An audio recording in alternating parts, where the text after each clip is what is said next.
नमस्कार साथियों, स्वागत है आप सभी का एक बार फिर से अपने YouTube channel DC geography classes में। यदि चैनल पर नए हैं तो चैनल को सब्सक्राइब कर लीजिए और बेल आइकन को प्रेस कर लीजिए ताकि हर नई वीडियो की नोटिफिकेशन आप तक आसानी से पहुंचती रहे। तो चलिए आज के सेशन की शुरुआत करते हैं हम लोग। और आज के सेशन में हम लोग बात करने वाले हैं झारखंड के जो अपवाह प्रणाली है, ड्रेनेज पैटर्न है, इससे आज हम लोग समझने की कोशिश करेंगे। तो चलिए बिना देरी किए आज के सेशन की शुरुआत करते हैं हम लोग। और सबसे पहले हम लोग समझेंगे कि ड्रेनेज पैटर्न या ड्रेनेज सिस्टम, या हम कह सकते हैं कि अपवाह तंत्र या अपवाह प्रणाली क्या होता है। तो हम लोग आज सबसे पहले अपवाह तंत्र को देखेंगे, समझेंगे क्या होता है। तो जब किसी नदी में मिलने वाली सारी सहायक नदी, ठीक है, कोई भी मुख्य नदी है और उस मुख्य नदी की जितनी सहायक नदियाँ होती हैं और उस नदी बेसिन के अन्य लक्षण मिलकर उस नदी का अपवाह तंत्र बनाते हैं। अब यहाँ इस चीज़ को समझिएगा, कोई एक मेन रिवर है, मुख्य नदी है, जैसे आपको इस बैकग्राउंड में आपको दिखाई दे रहा होगा, एक मुख्य नदी है, इसकी कई सारी सहायक नदियाँ हैं और इन सारी सहायक नदियों के साथ साथ यहाँ का जो भी है, या तो ये पठार होगा, या तो ये पहाड़ होगा, या तो हो सकता है ये मैदानी क्षेत्र होगा। तो सारे जो भी फीचर्स हैं, इन सारे फीचर्स को मिलाकर एक अपवाह तंत्र बनता है किसी नदी का। यानी जो मुख्य नदी है, मुख्य नदी का जो भी एरिया है, उसके सहायक नदियों को लेकर मुख्य नदियों को मिलाकर जो भी क्षेत्र है और जो एक पैटर्न को फॉलो कर रहा है, इसी को हम लोग अपवाह तंत्र कहते हैं, ड्रेनेज पैटर्न कहते हैं। सरल भाषा में हम कहें तो किसी मुख्य नदी और उसकी सहायक नदियों का जो अपवाह क्षेत्र होता है उसे हम ड्रेनेज पैटर्न कह सकते हैं। आई होप कि आपको क्लियर होगा। अब हम बात करते हैं ये जो ड्रेनेज पैटर्न है, आखिर इस ड्रेनेज पैटर्न को इफ़ेक्ट कौन कौन सी चीज़ें कर सकती हैं। तो सबसे पहले किसी क्षेत्र के अपवाह प्रणाली को यानी ड्रेनेज पैटर्न को उस क्षेत्र विशेष में जल की मात्रा, यानी जल कितनी मात्रा में है। अगर किसी क्षेत्र में जल अधिक मात्रा में है तो वहाँ का जो ड्रेनेज पैटर्न होगा वो बिल्कुल अलग होगा, और अगर किसी क्षेत्र में जल की मात्रा यानी पानी कम है तो वहाँ का जो ड्रेनेज पैटर्न होगा वो बिल्कुल अलग होगा। ठीक है। नेक्स्ट, धरातल की बनावट यानी सरफेस का जो स्ट्रक्चर है वो भी काफ़ी हद तक इफ़ेक्ट करता है कि किसी क्षेत्र विशेष का जो पैटर्न है ड्रेनेज का वो कैसा होगा। सपोज अगर कोई क्षेत्र है वो पहाड़ी है तो वहाँ का जो ड्रेनेज पैटर्न होगा वो क्या होगा, कुछ अलग होगा, डिफरेंट होगा। पठारी क्षेत्र का अलग होगा और मैदानी क्षेत्र का अलग होगा। तो काफ़ी हद तक जो जो सरफेस का स्ट्रक्चर होता है वो काफ़ी हद तक प्रभावित करता है किसी भी रिवर्स का जो ड्रेनेज पैटर्न होता है उसको। देन आता है कि स्लोप यानी जो ढाल की मात्रा है, क्षेत्र विशेष में जो स्थलाकृति है या जो धरातल है उस क्षेत्र का ढाल क्या है, कहीं ज़्यादा ढाल तो नहीं है, मंद ढाल है या निम्न ढाल है। तो ढाल जैसा होगा वहाँ का जो अपवाह तंत्र है वो उसी प्रकार का होगा। अगर ढाल अधिक होगा तो जो भी पानी है वो आसानी से ड्रेन कर जाएगी, निकल जाएगी। अगर ढाल कम है, मैदानी भाग है, तब तो ऐसे जगहों में जल जमाव की स्थिति उत्पन्न हो जाती है। ठीक है। नेक्स्ट पॉइंट है वनस्पति का घनत्व, यानी वेजिटेशन का जो एरिया है, वेजिटेशन कवर एरिया यानी जो जंगल है, अगर अधिक है तो वहाँ का पैटर्न अलग होगा। अगर किसी क्षेत्र विशेष में जो वनस्पति है वो कम है तो वहाँ की नदियाँ आपको ज़्यादातर कम पानी वाली मिलेगी। ओके। तो काफ़ी हद तक वो डिसाइड करता है कि जो वनस्पति है यानी वेजिटेशन है उसके अकॉर्डिंग भी किसी क्षेत्र विशेष में जो वाटर लेवल है वो वेरी करता है। अब सपोज आपको इस पिक्चर में समझ में आएगा कि जो ड्रेनेज पैटर्न क्या होता है।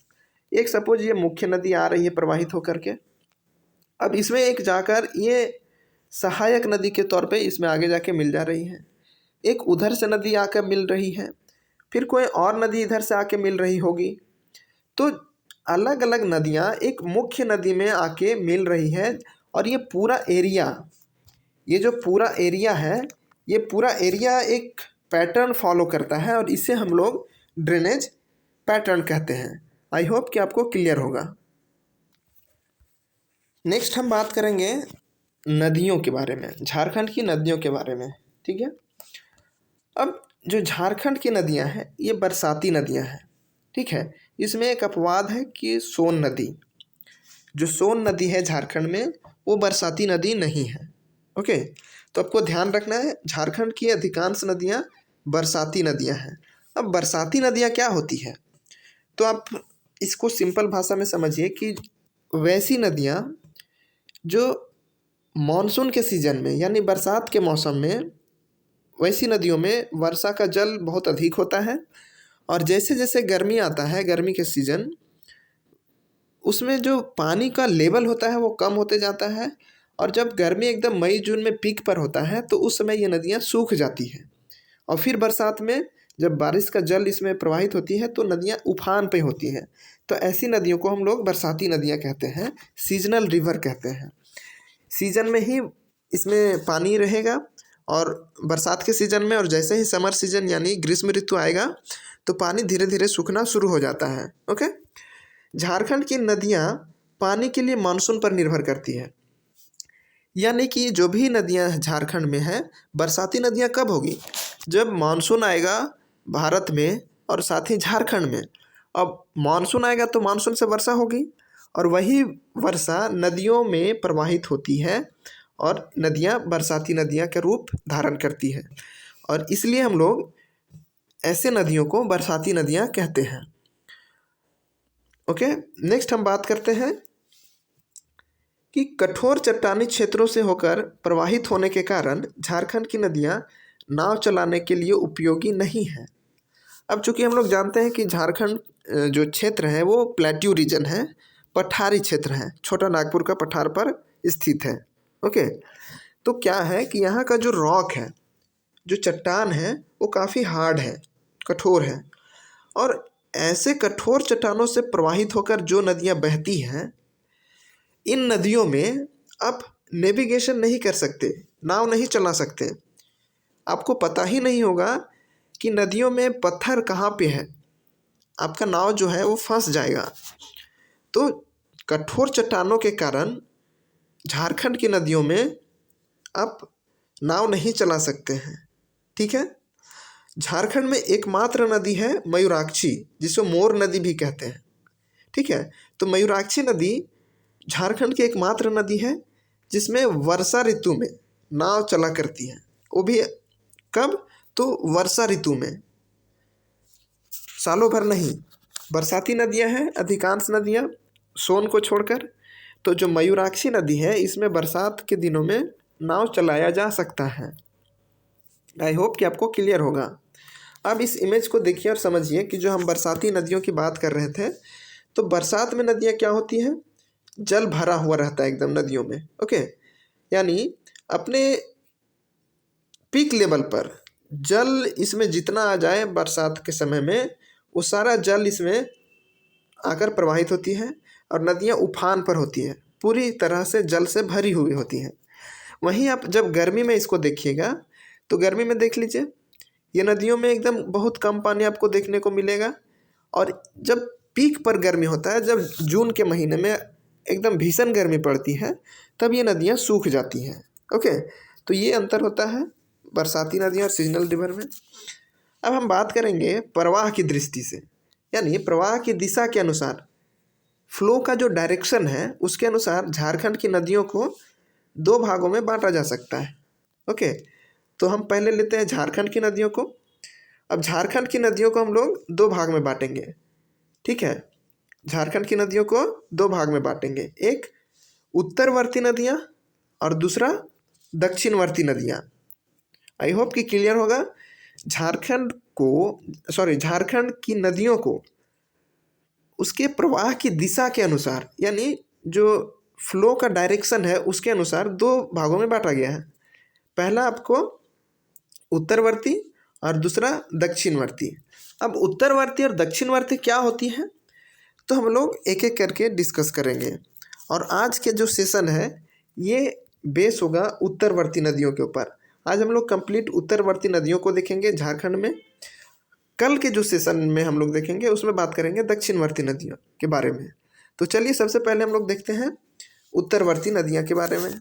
क्या है उत्तरवर्ती नदियाँ? तो उत्तरवर्ती नदियों की बात करें तो ये वे नदियां हैं जो पठारी भाग से निकलकर उत्तर की ओर बढ़ती हुई गंगा या उसकी सहायक नदियों में मिल जाती है, जैसे सोन, उत्तरी कोयल, पुनपुन, फल्गु, सकरी, चानन आदि। अब जब झारखंड का मैप आप देखेंगे तो झारखंड के मैप में आप यहाँ देखिए, ये जो झारखंड का मैप है, इस झारखंड के मैप में आप इसको दो भाग में बांट दीजिए। ऊपर का भाग नॉर्थ हो गया, नीचे का भाग साउथ। तो जो नदियाँ उत्तर की ओर प्रवाहित होती हैं इसे हम लोग उत्तरवर्ती नदियाँ कहेंगे। जो नदियाँ दक्षिण की ओर प्रवाहित होती है उसे हम लोग दक्षिणवर्ती नदियाँ कहते हैं। उत्तरवर्ती नदियों को हम लोग कह सकते हैं कि गंगा में मिलने वाली नदियाँ।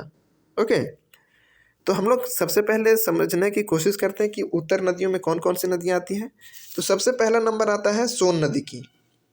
सोन नदी की बात करें तो जो इसका उद्गम होता है वो मैकाल पर्वत के अमरकंटक की पहाड़ी से होता है।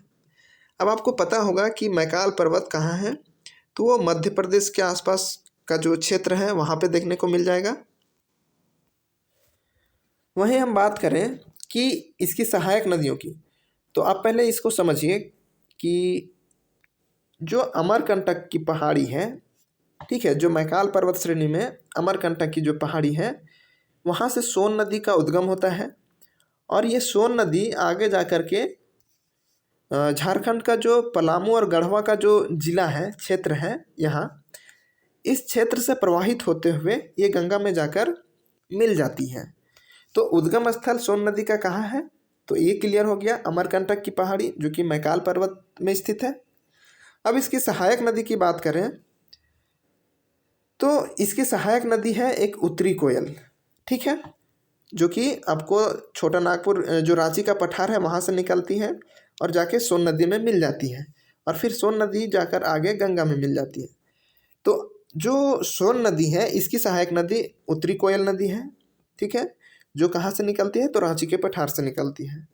अगर हम मुहाना की बात करें सोन नदी की, तो अभी देख लिए आप लोग, मुहाना इसका कहाँ है, गंगा नदी में।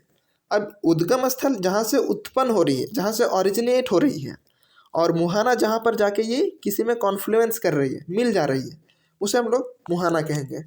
तो सोन नदी का उद्गम स्थल मैकाल पर्वत, ठीक है, मैकाल पर्वत का अमरकंटक की पहाड़ी, और मुहाना है वो गंगा नदी है। सहायक नदी उत्तरी कोयल है, ठीक है। अब इसका अगर अपवाह क्षेत्र की बात करें तो झारखंड में पलामू और गढ़वा का जो क्षेत्र है उसमें ये नदी प्रवाहित होती है।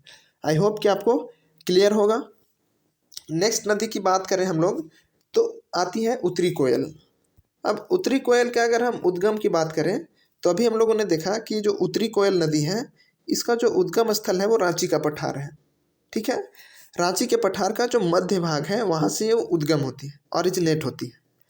अब इसकी सहायक नदियों की बात करें तो इसकी सहायक नदियों में औरंगा और अमानत दो सहायक नदियाँ हैं, एक औरंगा है और एक अमानत है। दो सहायक नदियाँ उत्तरी कोयल की हैं। छोटी छोटी और कई हैं लेकिन जो मुख्य रूप से पूछा जाता है एग्जाम्स में वो औरंगा है और अमानत है, ठीक है। तो आपको ध्यान रखना है उत्तरी कोयल की सहायक नदी औरंगा और अमानत। अगर मुहाना हम बात करें इसकी तो ये सोन नदी में जाके मिल जाती है। उत्तरी कोयल जो रांची के पठार से ओरिजिनेट होकर और सोन नदी में जाके मिल जाती है। ओके, तो मुहाना इसका सोन नदी हो गया, ओरिजिनेट यानी जो उद्गम स्थल है वो रांची का पठार हो गया। अगर हम अपवाह क्षेत्र की बात करें तो गढ़वा, पलामू और लातेहार, गढ़वा, पलामू और लातेहार का क्षेत्र में ये नदी का जो अपवाह क्षेत्र है वो देखा जाता है, पाया जाता है। ओके, नेक्स्ट हम बात करते हैं पुनपुन नदी। तो पुनपुन नदी का उद्गम जो स्थल है वो उत्तरी कोयल का प्रवाह क्षेत्र के उत्तर से है। यानी जो उत्तरी कोयल नदी यहाँ से निकल रही थी, इसके अपवाह क्षेत्र के उत्तर से, यानी ऊपर में है तो उत्तर से ही हम इसको कह सकते हैं कि जो पलामू का पठार है, पलामू का जो क्षेत्र है, उस क्षेत्र से पुनपुन नदी का ओरिजिनेट होता है, उद्गम होता है। ठीक है। अगर हम इसके सहायक नदी की बात करें तो इसमें दारधा और मोरहर, दारधा और मोरहर, ये दो नदियां हैं पुनपुन की सहायक नदी, दारधा और मोरहर। ओके। हम अगर इसकी मुहाना की बात करें तो गंगा नदी, यानी उत्तरवर्ती नदियों की मुहाना की आप बात करेंगे तो लगभग सारी नदियों का जो मुहाना है वो गंगा नदी में ही जाकर मिलती है। ओके। अगर हम इसकी पुनपुन नदी के उपनाम की बात करें तो कीकट और बमागधी, ये दो इसके उपनाम हैं पुनपुन नदी की। तो ये आपको ध्यान रखना है। ये कहाँ से निकलती है? तो उत्तरी कोयल के उत्तर से, यानी पलामू का जो क्षेत्र है, पठार है, वहाँ से। ठीक है। अब हम बात करेंगे फल्गु नदी की। तो फल्गु नदी का जो उद्गम है वो छोटा नागपुर पठार का उत्तरी भाग। ओके। जो छोटा नागपुर प्लेट्यू है, इस छोटा नागपुर प्लेट्यू का जो उत्तर का पार्ट है, उत्तर का जो पोर्शन है, वहाँ से फल्गु नदी का उद्गम होता है। ओके। और फल्गु नदी जाकर गंगा में मिल जाती है। ठीक है। अब इसकी एक सहायक नदी है निरंजना और मोहना। ध्यान रखिएगा, जो फल्गु नदी है, फल्गु नदी की सहायक नदी है निरंजना और मोहना। ठीक है। अगर इसके मुहाना की बात करें तो ताल क्षेत्र के निकट गंगा नदी में, फल्गु नदी भी कहाँ जाकर मिलती है? गंगा नदी में। इसका उपनाम क्या है? अंतः सलीला। ठीक है। जो फल्गु नदी का उपनाम है वो है अंतः सलीला। ठीक है। अब फल्गु नदी के बारे में अगर हम कुछ और चीज़ों की बात करें तो इसे लीलाजन नदी भी कहा जाता है। ठीक है। इसका उपनाम लीलाजन नदी भी है। अब जब ये जो फल्गु नदी है बोध गया में ये मोहना नदी से मिल के विशाल रूप धारण कर लेती, यानी जब ये बोध गया में मोहना नदी से मिलती है तो इसका जो क्षेत्र है वो काफ़ी विशाल हो जाता है। ठीक है। और गया के आसपास का जो क्षेत्र है, उस क्षेत्र में इसकी जो चौड़ाई है वो सबसे अधिक पाई जाती है। ठीक है। अगर फल्गु नदी की आप बात करेंगे तो फल्गु नदी का जो इतिहास है ये धार्मिक दृष्टिकोण से भी काफ़ी इम्पोर्टेंट है, क्योंकि जो हिंदू जो रीति रिवाज है, उस रीति रिवाज के अनुसार पितृपक्ष के समय देश के अलग अलग भागों से लोग फल्गु नदी में स्नान करने के लिए आते हैं और अपने पूर्वजों का जो पिंड दान होता है वो करते हैं। तो ये काफ़ी धार्मिक दृष्टिकोण से महत्वपूर्ण है, तो ये आपको ध्यान रखना है। नेक्स्ट हम बात करेंगे सकरी नदी की। तो सकरी नदी का उद्गम स्थल छोटा नागपुर का पठार है, यानी छोटा नागपुर प्लेट्यू से ही सकरी नदी निकलती है। ठीक है। अब हम अगर इसकी सहायक नदियों की बात करें तो कीवुल और मोरहर, ये दो इसकी सहायक नदियां हैं, कीवुल और मोरहर। अगर इसके मुहाना की बात करें तो गंगा नदी का जो ताल वाला क्षेत्र है वहाँ पे जाके मिलती है। और ये नदी मार्ग बदलने के लिए कुख्यात है, यानी जैसे कोसी है ना अपने मार्ग बदलने के लिए जानी जाती है, उसी तरह सकरी नदी भी अपना मार्ग बदलने के लिए प्रसिद्ध है। अगर सकरी नदी का हम इतिहास देखें तो जो रामायण है, रामायण के समय इस नदी को सुमागधी के नाम से पुकारा जाता था। ठीक है। रामायण में इस नदी को सुमागधी के नाम से पुकारा जाता था, आपको ध्यान रखना है। क्या? तो सुमागधी। ठीक है, ये आपको ध्यान रखना है। सुमागधी के नाम से सकरी नदी को पुकारा जाता था। और ये जो मार्ग बदलने के लिए प्रसिद्ध है, इसका आप इतिहास पढ़ेंगे तो आपको पता चलेगा कि ये नदी प्राचीन काल में राजगीर के निकट से होकर प्रवाहित होती थी। ठीक है। प्राचीन काल में ये नदी राजगीर से होकर प्रवाहित होती थी। लेकिन आज का जो स्थिति है कुछ और ही है। ठीक है, तो ये अपने मार्ग बदलने के लिए काफ़ी प्रसिद्ध है। नेक्स्ट हम बात करते हैं चानन या पंचानो नदी की, पंचाने नदी की। ठीक है, तो सबसे पहले इसकी हम बात करें तो जो उद्गम स्थल है ये छोटा नागपुर के पठार से ही निकलती है। ठीक है, और इसका जो नाम है चानन या पंचाने, तो पहले नाम इसका पंचाने हुआ करता था। ठीक है, और अभी का जो नाम है वो चानन है। तो इसका नाम आखिर क्यों पंचानन पड़ा? तो नामकरण के पीछे कुछ कारण हैं। तो ये 5 नदियों का जल, ठीक है, 5 जल धाराओं के मेल से विकसित होने के कारण इसका नाम पंचानन पड़ा है। ठीक है, अब यहाँ देखिए, समझिएगा इसको कि अलग अलग इसके स्ट्रीम से 5 नदियों के मिलन से ये नदी पंचानन बनी है, और 5 नदियाँ आपस में मिलकर एक धारा का निर्माण करती है जिसको हम लोग चानन या पंचानन कहते हैं। और ये नदी आगे जा कर के ये सकरी नदी में मिल जाती है। तो इसका जो मुहाना है वो सकरी नदी है। ठीक है, उद्गम स्थल छोटा नागपुर का पठार, मुहाना इसका सकरी नदी, और इसका नामकरण 5 नदियों के कारण ही इसका नाम पचाने या पंचाने पड़ा है। ठीक है, आई होप कि आपको क्लियर होगा। तो यही था आज का हमारा सेशन। कल के सेशन में हम लोग बात करेंगे दक्षिणवर्ती नदियों के बारे में। आई होप कि ये सेशन आपके लिए काफ़ी हेल्पफुल रहा होगा। तो थैंक यू सो मच। आप चाहें तो इस टेलीग्राम चैनल को ज्वाइन कर सकते हैं। जब झारखंड का भूगोल कंप्लीट हो जाएगा तो ये PDF आपको इस टेलीग्राम चैनल पे शेयर कर दिया जाएगा, वहाँ से आप इसे पढ़ सकते हैं डाउनलोड करके। तो मिलते हैं नेक्स्ट लेसन में, तब तक के लिए धन्यवाद।